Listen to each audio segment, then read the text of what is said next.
सांग मैंने चलतु देखा ए केक रे जो पिंक कलर क्रीम टे मु यूज करी ए पिंक कलर टी को मु केमिति बनैथिली एटा केवल पिंक कलर हेनी एथिरे मु तीनोटी कलर मिक्स करी प्रथमे हैला मु पिंक कलर नेइची तापरे yellow colour blue colour pink yellow आ ब्लू तीनटा जाकू को मिसई कि मु ए कलरटा आनीची प्रथमे मु पिंक कलर 2 ड्रॉप पकेली सेथिरे गोटे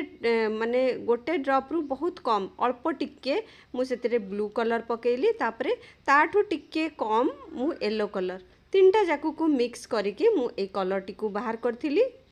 कलर टी केबे भी गोटे थर रे आसी न थाए बार बार आपन को सबू कलर रु टिके टिके मिक्स करके करबा को पड़े आ जो कलर दरकार से कलरटा अचीव होला परे क्रीम को फ्रिज रे सेट हवा को रखिकी तापरे केक ऊपर अप्लाई करा जाए। आउ सेथिपाई बेस्ट ट्रिक हैला धर एठी धर मु गोटे पिंक रो गोटे सेट नउची माने पिंक भलिया कलर टे मु नउची तेनु पिंक कलर रो क्वांटिटी मोर क्रीम रे अधिका मु पकेबी येलो आउ ब्लू तुलना रे तेणु प्रथमे पिंक को अधिका नहीं सारा पर अल्प ब्लू आउ अल्प येलो नहीं कि मु मिक्स करी तापर जो सेड आसला मते जना पड़ जीवो कि एथिरे आ ब्लू ऐड कले से कलर आसीबो कि नाई मु एथिरे येलो ऐड करी कि नाई आउ टिके पिंक ऐड करी सेमिति करके कलर को एडजस्ट करके रिक्वायरमेंट कलर आसला पर्यंत मिक्स करिया पड़े आ एटा हैला बेल को क्रीम कौन हुए टिके पानिया हो जाए सेथिपाई क्रीम को तापरे फ्रिज रे किछि समय रखिया पड़े क्रीम टिके टाण हो गला परे तापरे केक उपरे अप्लाई करा जाए।